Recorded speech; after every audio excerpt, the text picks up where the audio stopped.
Hello. Wait.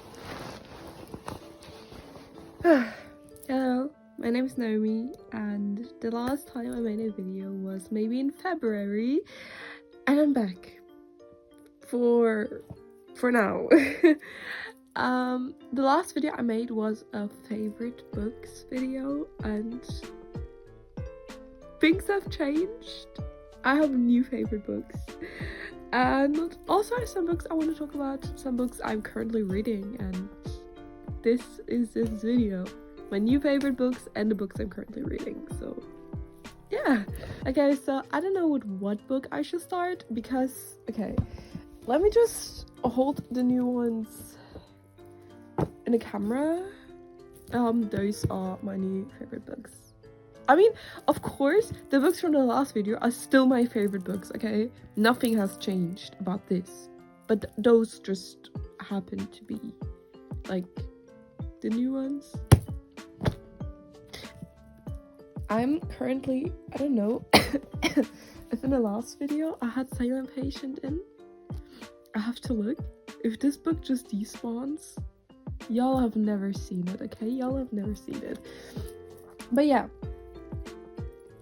So, okay, Looking for Alaska is the first book I want to talk about, and I have to say, I have two John Green books with me right now, The Fault in Our Stars and Looking for Alaska, and both of the books I had to buy because I had, like, my friend gave me some books.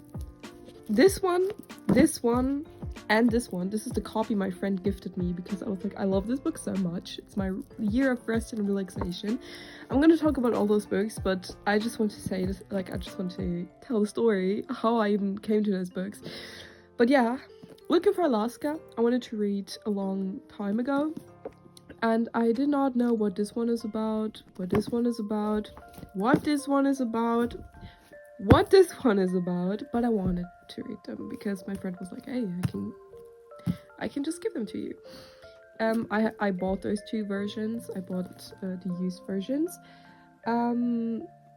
secondhand books, and yeah, because I love those books just so much, I needed to have a copy. Like, they both costed me like €4, I guess.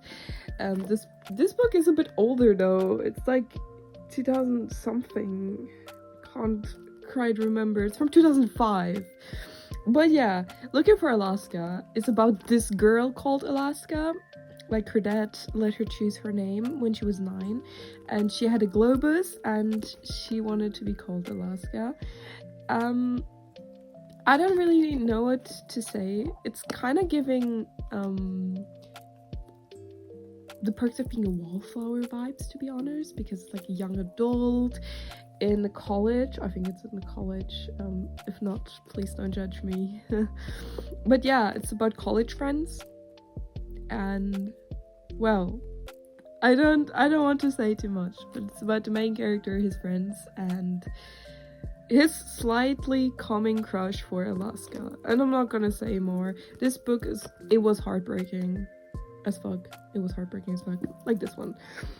This one is about, oh gosh, Hazel Grace was her name, and the back says that she had, despite the tumor shrinking medical miracle that has bought her a few years, Hazel has never been anything but terminal, her final chapter in script upon diagnosis. But when a gorgeous plot twist named Augustus Waters suddenly appears at Cancer Kids Support Group, Hazel's story is about to be completely rewritten. So it's about Hazel, and she has, I don't know, does she have cancer? I think she, yeah. I'm sorry! Gosh. She can't normally breathe like we do. She needs those things to help her breathe. And she's in this cancer group, and her friend Isaac brought a friend named Augustus. He once had cancer but beat it, and well, just because Isaac brought Augustus here, they're quite connected, Hazel and Augustus, and this leads to Augustus. He used his cancer wish. Like, if you have cancer in this group, you have one wish, and because of Hazel, like, Hazel wasted her wish when she was like 9 or something, to go to the Europa Park. So her dream now was to go to Amsterdam to meet her favorite author, and Augustus makes it happen. And I don't want to spoil that much because I've been talking so much about this book right now. Whatever. I've accidentally recorded this, but I used my front camera, not my back camera, so everything was black. It doesn't matter. We're gonna continue. So I'm gonna talk about The Silent Patient now. It's about this patient called Alicia, and then it is about well, it starts with the diary of Alicia, which we are going to get into if we read deeper in this book. So her man Gabriel got shot 5 times in his head, and I sadly forgot what the psychologist's name was, but there's this clinic where Alicia's in, and this one guy who wants to help Alicia. So he joins this clinic, which is one before downfall. Like, literally they're almost this far from getting closed down, and the only way to save this clinic is to solve the case from Alicia. And this book is about getting her to speak, as the title says. I have to say, this book was really good. This book made me want to read more thrillers. This is why I read The Reappearance of Rachel Price, which was also a good book, to be honest, but it wasn't a 5-star, but it was a 4-star, okay? But yeah, this book, it was good. It was really good. The plot, I did not expect. It was not like a plot, but it was a plot, so it was good. So I'm coming to the books now. So my last favorite book, new favorite book, is this one. I love this book, and I can't even tell you why. If you ask me what this book is about, I will just say it's about a woman that just wants to sleep 1 year. This is the year of rest and relaxation. It's pumping every fucking pill, every Xanax, everything else that makes you sleep into you. Watch movies, drink coffees when you wake up, and sleep. This is her life. So I don't know her name. I don't think she has a name, actually. The only name you get is her best friend called Reva. The main character, the thing you know about her, she's skinny, she's tall, she's blonde.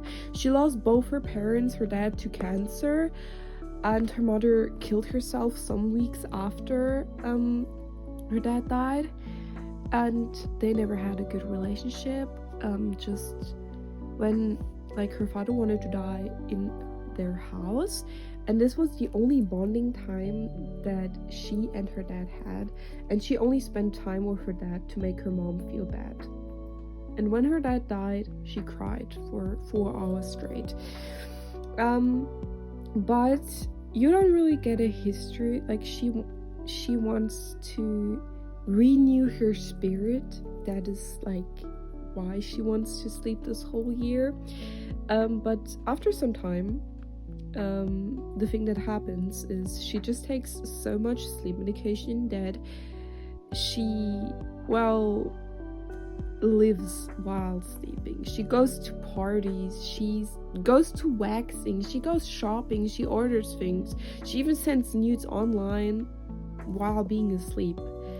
And this book, when I read it the first time, I really felt everything. Like, I felt scared with her, like scared what happens when I sleep, like what if I sleepwalk, and you can just feel what's happening. Reva for her is like a burden, and also she once wakes up in a train to like Reva's mother was in a hospital for a long time and then she died, and Reva wanted the main character to join the funeral, which the main character did not want, but she went to sleep and woke up in a train, so yeah. She's not a likable character, even though I have something with her. I don't know. I have something with this book. I don't know what, but it's my favorite book from all. The most favorite book. So, the books I'm currently reading are The Graveyard Shift and Pet Cemetery, from which the Graveyard Shift I started today after finishing my year of rest and relaxation for the second time. And this is my first book from M.L. Ryo, even though I have If We Were Villains, but I've had this book for years now and I never had the urge to read it till this year when I was like, okay, it's fall. I need a fall TBR, so I was like, yeah, this one, but fall is over now. Fall was so, I don't know, it was just gone. But yeah, this book is about 5 college students, which always meet at the graveyard, which is the only place they can smoke together. So this is where they always meet at night because they have night shift, and well, there's a random hole at the graveyard. Random hole that was digged just some hours ago, and this book finds place in just one day. So this book is just one day. Everything that happens here happens in one day. And it's about, first of all, it's about Eddie. She's the main character. And Tuck was his name. They both stay a bit longer at the graveyard to find out about the hole, because they're like, okay, the person who dig that hole will have to come back. And a guy comes back. Literally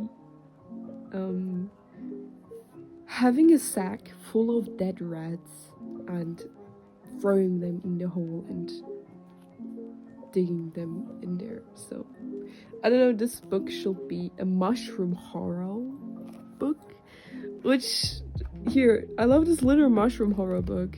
Also, I love the inside of this book. It looks so cool. I don't know, it looks cool. And the cover. But yeah, first I was like, okay, this book is hard to read, but now it's okay. And also the Pet Cemetery, it's really easy to read. It's my first Stephen King book. I wanted this book for a longer time, and it's about a pair which moves to a new house,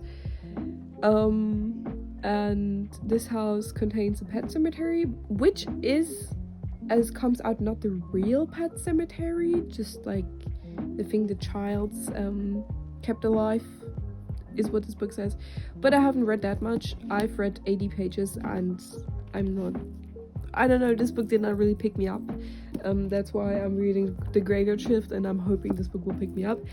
And the last book is Turtles All the Way Down from John Green. I'm only 70 pages in, and I haven't read it since August.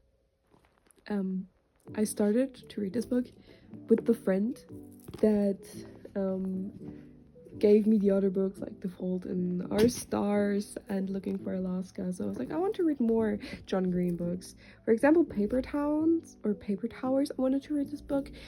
He also has this in his shelf, so maybe I will just snatch it. But yeah, I quite forgot what it's about, but the back says 16-year-old Asa is trying to be a good daughter, a good friend, and a good student. She's also trying to track down fugitive billionaire Russell Pickett, who has vanished without a trace. Alongside her best and most fearless friend, Daisy, Asa sets off in pursuit of the truth and a 100,000 reward. So the only thing I know about this book is something about they were on a canoe driving somewhere where they weren't allowed to, and then an old friend from Asa lives there, and I don't know, the river belongs to him, so he's a billionaire or something, which is not really what I'm expecting, but I expect a bit of love, but I don't know. Well, yeah, this is it actually for the video, just showing like my new favorite books and the books I'm currently reading. I'm really excited to finish the Graveyard Shift, but I do not have the feeling that it's gonna be a 5-star. It's gonna be either 3 or 4, is what my feeling says. Same with the Stephen King book, I'm sorry, but I have more Stephen King books I will get into and I want to read, but I thought Pet Sematary, because I grew up watching the movie, I was like, maybe I feel more connected to this book, but somehow not. But yeah, that was it for the video, and if you came till here, thank you so much for watching. I really appreciate it, and see you in the next video.